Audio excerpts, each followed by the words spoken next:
By the 21st century, the actual whereabouts of the king were a complete mystery. The mayor's mansion that once marked his grave was long gone, and the original Greyfriars Church was now buried under several layers of buildings.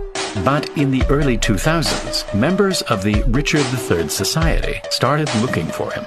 In order to find Richard III, the search team had to go back through the history books and figure out what really happened after he was buried. They started looking into John Speed's story of Richard being buried under the bridge, and that's when they came across something really interesting.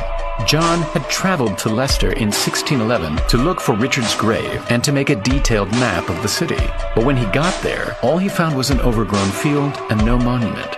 The search team took a closer look at his map, and they realized that the Greyfriars Church had been drawn in the wrong location, and it had actually been drawn in the location of the Blackfriars Church. Speed had clearly gone to the wrong church, and that's why he didn't find a grave. If he had gone to the right place, he would have come across the mayor's mansion with a monument marking where Richard lay. Since he hadn't found a grave, he invented the story of Richard being buried under the bridge. This was most likely inspired by the real story of a local priest who actually was dug up and thrown in the river years before.